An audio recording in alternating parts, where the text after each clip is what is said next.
ಎಲ್ಲರೂ ಹೇಗಿದ್ದೀರಾ? ನಾನು ಸುಮಾರಾಗಿದ್ದೀನಿ. ಇವತ್ತಿಗೆ ನಮ್ಮ ಶ್ಯಾಡೋ ತೀರೋಗಿ 3 ಡೇಸ್ ಆಯಿತು. ಅಂದರೆ ಇವಾಗ ನನಗಂತೂ ತುಂಬ ಬೇಜಾರಾಗ್ತಿದೆ. ಏನು ಮಾತಾಡಬೇಕು ಅಂತಲೇ ಗೊತ್ತಾಗ್ತಾ ಇಲ್ಲ. ಇಷ್ಟು ಬೇಗ ಅಂದರೆ 4 ತಿಂಗಳಿಗೆ ಶ್ಯಾಡೋ ನಮ್ಮನ್ನು ಬಿಟ್ಟು ಹೋಗ್ತಾನೆ ಅಂತ ನಾನಂತೂ ನಿಜವಾಗ್ಲೂ ಅಂದ್ಕೊಂಡಿರಲಿಲ್ಲ.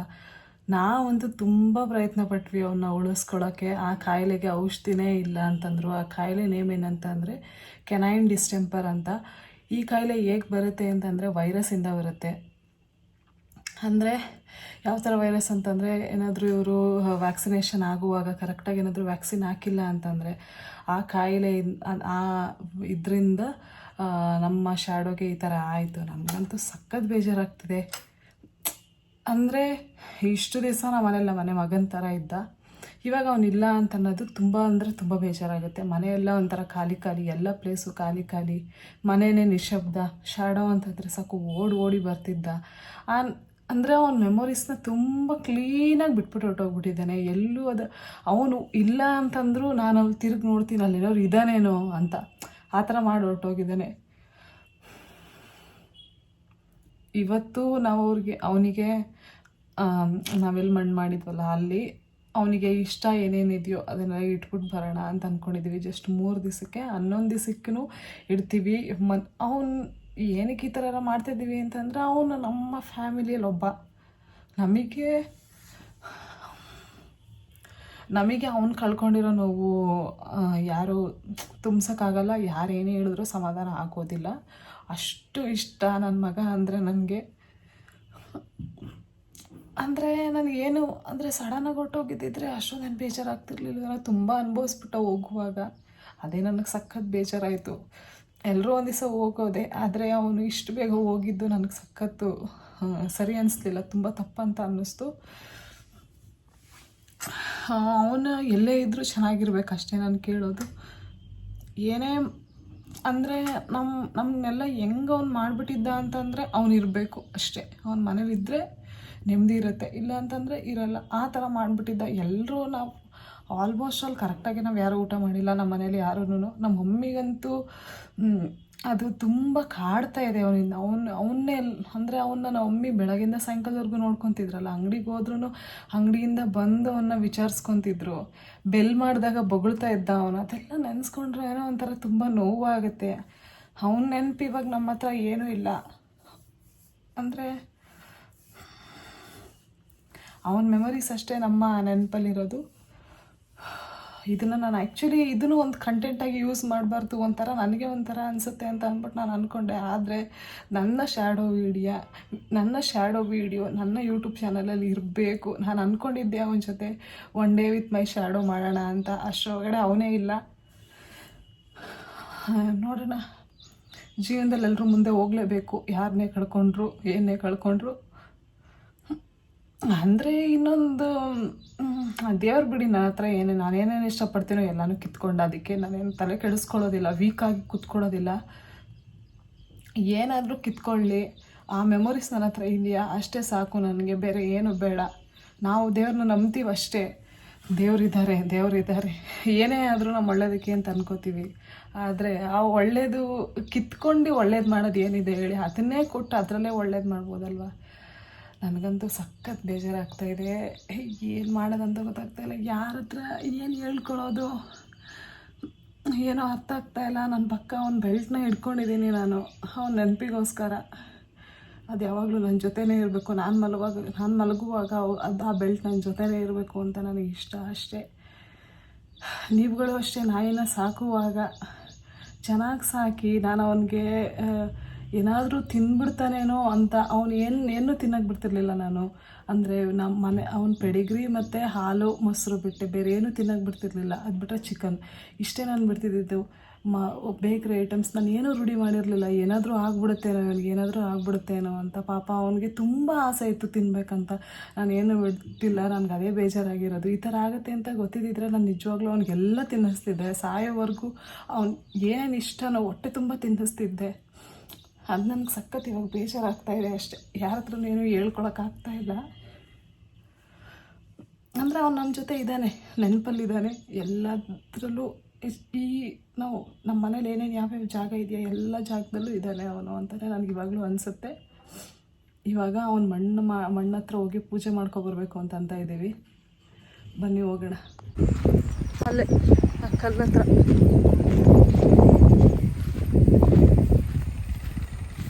ತಲೆ ಹಂಗೆ ಈ ಕಡೆ ಕಲ್ಲು ಕಡಿಕೆ.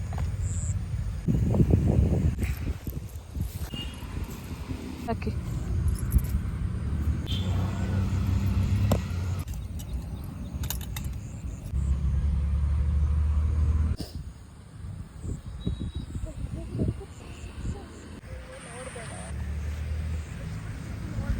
ಇವಾಗ ಕಾರ್ಯ ಎಲ್ಲ ಮುಗಿಸ್ಬಂದ್ವಿ.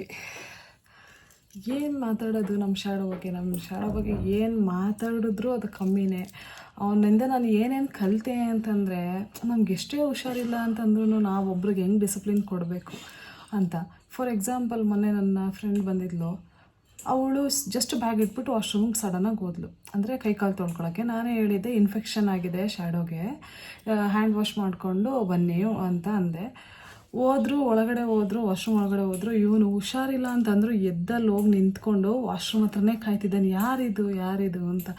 ಅಷ್ಟು ಅವನಿಗೆ ಎಲ್ಲರ ಕಂಡ್ರೆ ಅಷ್ಟು ಪ್ರೀತಿ, ಎಲ್ಲರ ಪ್ರೀತಿನೂ ಗಳಿಸಿದ್ದ ಅವನು.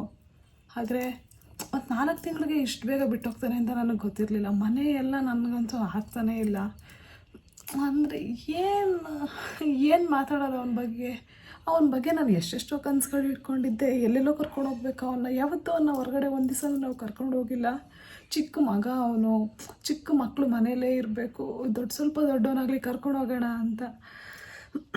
ಆದರೆ ಇವಾಗ ಅನಿಸ್ತಿತ್ತು ಕರ್ಕೊಂಡು ಹೋಗ್ಬೇಕಾಗಿತ್ತು, ಅವ್ನಿಗೆ ಎಂಜಾಯ್ ಮಾಡಿಸ್ಬೇಕಾಗಿತ್ತು, ಆಟ ಆಡಿಸ್ಬೇಕಾಗಿತ್ತು ಅಂತ. ಆದರೆ ಮನೇಲಿದ್ದಾಗ ತುಂಬ ಎಂಜಾಯ್ ಮಾಡ್ತಿದ್ದ. ಹೈಪರ್ ಆ್ಯಕ್ಟಿವ್ ಅವನು. ಒಂದು ಕಡೆ ನಿಲ್ತಿರ್ಲಿಲ್ಲ, ಒಂದು ಕಡೆ ಕೂರ್ತಿರ್ಲಿಲ್ಲ.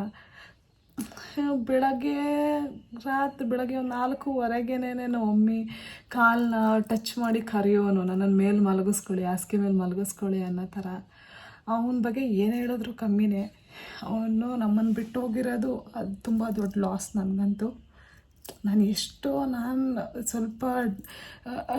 ನನಗೆ ಸ್ವಲ್ಪ ಡಿಪ್ರೆಷನಲ್ಲಿದ್ದಾಗೆಲ್ಲ ನನ್ನ ಶಾಡೋ ನನಗೆ ಹೆಲ್ಪ್ ಮಾಡಿದೆ. ಅದರಿಂದ ಆಚೆ ಬರೋಕ್ಕೆ ಹೆಲ್ಪ್ ಮಾಡಿದ್ದೇನೆ. ಇವಾಗ ಇವನೇ ಹೋದ. ಇವಾಗ ಯಾರು ಹೆಲ್ಪ್ ಮಾಡ್ತಾರೆ ನನಗೆ? ಇವನು ಡಿಪ್ರೆಷನಿಂದ ಆಚೆ ಬರೋಕ್ಕೆ ಯಾರು ಹೆಲ್ಪ್ ಮಾಡ್ತಾರೆ? ಯಾರೂ ಹೆಲ್ಪ್ ಮಾಡೋದಿಲ್ಲ. ಅದೇ ನನಗೆ ತುಂಬ ನೋವಾಗ್ತಿರೋದು. ಯಾವತ್ತೂ ಅಂದ್ಕೊಂಡಿದ್ದೆ ಯೂಟ್ಯೂಬ್ ಚಾನಲಲ್ಲಿ ಅಳಬಾರ್ದು, ನನ್ನ ಅಳುನ ತೋರಿಸ್ಕೋಬಾರ್ದು ಅಂತ. ಆದರೆ ಅದಾಗಲಿಲ್ಲ. ಶಾಡೋ ನಮ್ಮನ್ನು ಯಾರನ್ನೂ ಬಿಟ್ಟೋಗಿಲ್ಲ. ನಮ್ಮ ಜೊತೆನೇ ಇದ್ದಾನೆ ಶಾಡೋ, ಯಾವಾಗಲೂ ಇರ್ತಾನೆ. ಅವನ ಪ್ಲೇಸಲ್ಲಿ ನಾನು ಯಾರನ್ನೂ ರಿಪ್ಲೇಸ್ ಮಾಡೋದಿಲ್ಲ. ಅವನೇ ಲಾಸ್ಟ್ ನಮ್ಮ ಮನೆಗೆ. ಅವನೇನು ಮತ್ತೆ ತರೋದಿಲ್ಲ ನಾವು. ಅವನೇ ಲಾಸ್ಟ್. ನನ್ನ ಶಾಡೋಗೆ ಉಳಿದ್ಬಿಟ್ಟ ಅಷ್ಟೇ ಕೊನೆಗೂ. ಇನ್ನೇನು ಹೇಳೋಕ್ಕೆ ಇಲ್ಲ ಫ್ರೆಂಡ್ಸ್. ಮನಸ್ಸಿಗೆ ತುಂಬ ನೋವಾಗುತ್ತೆ. ಅವನು ಅಂದರೆ ನನಗೆ ಪ್ರೀತಿ ಅಷ್ಟೇ. ನನ್ನ ಮಗ ಅಷ್ಟೇ. ಅವನು ನಮ್ಮನೆ ಮಗ. ನಮ್ಮನೇಲಿ ನಮ್ಮಪ್ಪ ಅಮ್ಮಂಗೆ ಅಂದರೆ ಗಂಡು ಮಕ್ಕಳಿಲ್ಲ. ನಾವು ಅವನ್ನ ಗಂಡು ಮಗ ಅಂತ ಸಾಕಿದ್ವಿ. ಅವನು ಇಷ್ಟು ಬೇಗ ನಮ್ಮನ್ನೆಲ್ಲ ಬಿಟ್ಟು ಹೋಗ್ತಾನೆ ಅಂತ ಅಂದ್ಕೊಂಡಿರಲಿಲ್ಲ. ಈ ಕೆನಾಯಿ ಡಿಸ್ಟೆಂಪರ್ ಅನ್ನೋ ರೋಗ ಅಂದರೆ ವಾಸಿನೇ ಆಗದೆ ಇರೋ ರೋಗ. ಅದಕ್ಕೆ ಔಷಧಿನೇ ಯಾರೂ ಕಂಡುಹಿಡ್ದಿಲ್ಲ. ಅಂದರೆ ಆ್ಯಂಟಿಬಯೋಟಿಕ್ಸ್ ಮೂಲಕ ಅದನ್ನು ಸ್ವಲ್ಪ ಸಾಲ್ವ್ ಮಾಡ್ಬೋದು. ಆದರೆ ಅದು ಜಾಸ್ತಿ ವರ್ಕ್ ಆಗೋದಿಲ್ಲ, ಜಾಸ್ತಿ ದಿವಸ ಉಳಿಯೋದಿಲ್ಲ. ಜಾಸ್ತಿ ಇಮ್ಯುನಿಟಿ ಇರೋ ನಾಯಿಗಳು ಉಳಿದಿರೋದು ಕಮ್ಮಿ. ಶಾಡೋ ತುಂಬ ತಡ್ಕೊಂಡ. ಅವನು 2 ವೀಕ್ಸಿಂದ ಸಫರ್ ಮಾಡ್ದ. ಆದರೆ ಅವನ ಕೈಲಾಗಲಿಲ್ಲ. ಒಂದು ರೀತಿಲಿ ಅನಿಸುತ್ತೆ, ಅವನು ಈ ಥರ ನೋವು ಅನುಭವಿಸೋದಕ್ಕಿಂತ ಒಂದೇ ಸತಿ ಅವನು ಸ್ವರ್ಗ ಸೇರ್ಕೊಂಡಲ್ಲ ಅಂತ. ಅದೇ ಒಳ್ಳೇದಂತ ಅನಿಸುತ್ತೆ. ಆದರೆ ಅವನು ಇಷ್ಟು ಬೇಗ ಹೋಗಿದ್ದು ನನಗೆ ನಂಬೋಕ್ಕಾಗ್ತಿಲ್ಲ. ನಮ್ಮ ಮನೇಲಿ ಯಾರಿಗೂ ನಂಬೋಕ್ಕಾಗ್ತಿಲ್ಲ. ಅವನು ಇಷ್ಟು ಬೇಗ ಹೊರಟೋಗ್ತಾನೆ ನಮ್ಮನ್ನೆಲ್ಲ ಬಿಟ್ಟು ಅಂತ ಅಂದ್ಬಿಟ್ಟು. ನೋಡೋಣ, ಎಲ್ಲರೂ ಒಂದೇ ದಿವಸ ಹೋಗೋದೆ, ನಾವೇ ಶಾಶ್ವತ ಅಲ್ಲ. ನಾವೊಂದು ಸ್ವಲ್ಪ ಬೇಗ ಹೋದ ಅಷ್ಟೇ. ಶಾಡೋ, ನಾನು ಯಾವಾಗಲೂ ಇಷ್ಟಪಡ್ತೀನಿ. ನೀನು ಎಲ್ಲೇ ಇರು, ಇವತ್ತಿಲ್ಲಿ ಇಲ್ಲದೆ ಇರ್ಬೋದು, ನೀನು ಎಲ್ಲೇ ಇದ್ಕೊಂಡು ನೋಡ್ತಾ ಇದ್ರು ನಾನು ನಿನ್ನ ಯಾವಾಗಲೂ ಇಷ್ಟಪಡ್ತೀನಿ. ಯಾವತ್ತೂ ನೀನು ನನ್ನಿಂದ ದೂರ ಆಗಿದೆ ಅಂತ ನಾನು ಅಂದ್ಕೊಳೋದಿಲ್ಲ. ನಿನ್ನ ನೆನಪಿಗೋಸ್ಕರ ನಿನ್ನ ಬೆಲ್ಟನ್ನು ನಾನು ಇಟ್ಕೊಂಡಿದ್ದೀನಿ. ಯಾವಾಗಲೂ ನೀನು ನಮ್ಮ ಜೊತೆ ಇರ್ತೀಯ ಅಷ್ಟೇ, ಇನ್ನೇನೂ ಇಲ್ಲ. ಹತ್ಕೊಂಡು ವೀಡಿಯೋ ಮಾಡಬಾರ್ದು ಅಂತ ಅಂದ್ಕೊಂಡೆ, ಆದರೆ ಅವನ ವಿಷಯ ಅಂತ ಬಂದಾಗ ಯಾರಾದರೂ ಕೇಳಿದ್ರು ನನಗೆ ಕಣ್ಣಲ್ಲಿ ನೀರಂಗೆ ಬರುತ್ತೆ. ಬೇಕಾದರೆ ನಾನು ವೀಡಿಯೋಸ್ ಎಲ್ಲ ಒಂದು ಹಾಕ್ತೀನಿ ನೋಡಿ, ಆಟ ಆಡಿರೋದು. ನನ್ನ ಫ್ರೆಂಡ್ಸ್ ಆಲ್ಮೋಸ್ಟ್ ಅವರೆಲ್ಲ ಹತ್ರು ಅವನು ಹೋಗಿದ್ದಕ್ಕೆ. ಅಷ್ಟು ಎಲ್ರಿಗೂ ಪ್ರೀತಿ ಕೊಟ್ಟಿದ್ದ ಅವನು. ಇದ್ದಿದ್ದು 4 ತಿಂಗಳಿರ್ಬೋದು, ನಮ್ಮನ್ನೆಲ್ಲ ಪ್ರೀತಿಯಿಂದನೇ ತುಂಬಿಸಿ ಅವನು ಹೋಗಿದ್ದಾನೆ. ಶ್ಯಾಡೋ, ಐ ಲವ್ ಯು ಮಗನೇ. ನೀನು ಯಾವತ್ತೂ ನಾನು ನಿನ್ನ ಇಷ್ಟಪಡೋದಿಲ್ಲ ಅಂತ ಅಂದ್ಕೊಬೇಡ. ನಾವೆಲ್ಲರೂ ನಿನ್ನನ್ನು ತುಂಬ ಇಷ್ಟಪಡ್ತೀವಿ. ನೀನು ಚೆನ್ನಾಗಿರು, ಎಲ್ಲೇ ಇದ್ದರೂ ಚೆನ್ನಾಗಿರು ಅಷ್ಟೇ. ಇವತ್ತಿನ ವ್ಲಾಗ್ ಇಷ್ಟೇ ಗೈಸ್. ಎಲ್ಲರೂ ಹುಷಾರಾಗಿರಿ. ನಿಮ್ಮ ಪೆಟ್ನ ನೀವು ಚೆನ್ನಾಗಿ ನೋಡ್ಕೊಳ್ಳಿ. ಅದು ಅಂದರೆ ಎಲ್ಲರೂ ಕೇಳ್ಬೋದು, ಏನಕ್ಕೆ ನೀವು ಇಷ್ಟ ಹೇಳ್ತೀರಾ ಅಂತ. ಅದು ನಾವೊಂದು ನಾಯಿನ ಸಾಕಿರೋ ಮನುಷ್ರಿಗೆ ಗೊತ್ತಿರುತ್ತೆ ಅದ್ರ ನೋವೇನು ಅಂತ. ಅದ್ರ ಜೊತೆ ಕಾಲ ಕಳೆದಿರ್ತಾರಲ್ಲ ಅವ್ರಿಗೆ ಗೊತ್ತಾಗಿರುತ್ತೆ ಅದ್ರ ನೋವೇನು ಅಂತ. ನಾನು ಕೇಳೋದು ಇಷ್ಟೇ, ಹುಷಾರಾಗಿ ನೋಡ್ಕೊಳ್ಳಿ. ಶ್ಯಾಡೋಯಿಂದ ನಾನು ಕಲ್ತಿರೋದು ಇಷ್ಟೇ, ಏನೇ ಮಾಡೋದಿದ್ರೂ ಯೋಚನೆ ಮಾಡಿ ಮಾಡಬೇಕು. ನಾನು ವ್ಯಾಕ್ಸಿನೇಷನ್ ಹಾಕಿಸ್ಬೇಕಾದ್ರೂ ಅಷ್ಟೇ, ನೀವು ಯಾರ್ಯಾರೋ ಡಾಕ್ಟ್ರು ಪರಿಚಯ ಇದ್ದಾರೆ ಅಂತ ಹಾಕಿಸ್ಬೇಡಿ. ಒಂದು ಯಾವುದಾದ್ರು ಒಳ್ಳೆ ಕ್ಲಿನಿಕ್ಗೆ ಹೋಗಿ ಹಾಕ್ಸಿ. ನಾನು ಈ ಥರ ಎಲ್ಲ ಆಗುತ್ತೆ ಅಂತ ಅಂದ್ಕೊಂಡಿಲ್ಲ. ಒಂದು ವ್ಯಾಕ್ಸಿನೇಷನಿಂದ ಒಂದು ಜೀವನೇ ಹೋಗುತ್ತೆ ಅಂತ ಅಂದ್ಕೊಂಡಿರಲಿಲ್ಲ ನಾನು. ಆದರೂ ಅವರು ಏನು ಪ್ರೈಸ್ ಇತ್ತೋ, ದೊಡ್ಡ ಹಾಸ್ಪಿಟಲ್ಗಳಲ್ಲಿ ಏನು ಪ್ರೈಸ್ ಇತ್ತೋ ಅದೇ ಪ್ರೈಸೇ ಅವರು ತಗೊಂಡ್ರು. ಆದರೆ ಈ ಥರ ಅವ್ರು ನನಗೆ ಮಾಡ್ತಾರೆ ಅಂತ ನಾನು ಅಂದ್ಕೊಂಡಿರಲಿಲ್ಲ. ನಾನು ಶ್ಯಾಡೋ ಕಳ್ಕೊಳ್ಳೋ ಥರ ಮಾಡ್ತಾರೆ ಅಂತ ನಾನು ಅಂದ್ಕೊಂಡಿರಲಿಲ್ಲ. ಓಕೆ, ಇದರಿಂದನೇ ಒಂದು ಸಾವಾಗಬೇಕಂತಿತ್ತು, ಆಯಿತು. ಅದನ್ನು ಯಾರೂ ತಪ್ಸೋಕ್ಕಾಗಿರಲಿಲ್ಲ. ಇವತ್ತಿನ ವ್ಲಾಗ್ ಇಷ್ಟೇ ಗೈಸ್. ನನಗಂತೂ ನಿಜವಾಗ್ಲೂ ಮಾತಾಡೋಕ್ಕೆ ಶಕ್ತಿ ಇಲ್ಲ. ಎಲ್ಲರೂ ಚೆನ್ನಾಗಿರಿ, ಟೇಕ್ ಕೇರ್. ನಿಮ್ಮ ಆರೋಗ್ಯನ ಚೆನ್ನಾಗಿ ನೋಡ್ಕೊಳ್ಳಿ, ನಿಮ್ಮ ಜೊತೆ ಇರೋರ ಆರೋಗ್ಯನೂ ಚೆನ್ನಾಗಿ ನೋಡ್ಕೊಳ್ಳಿ ಅಂತ ಹೇಳ್ತಾ ಬಾಯ್ ಗೈಸ್.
ಬಾ ಬರಲ್ವಾ? I love you.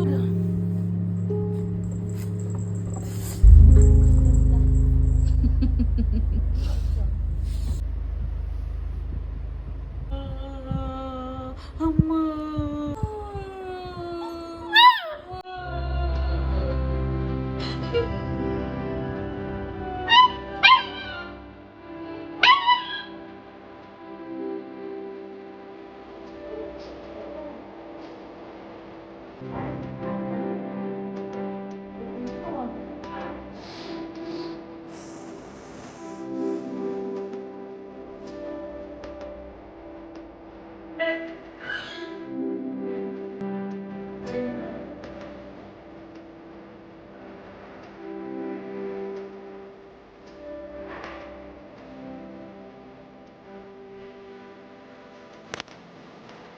ಬರೀ ಹೋಗೋಣ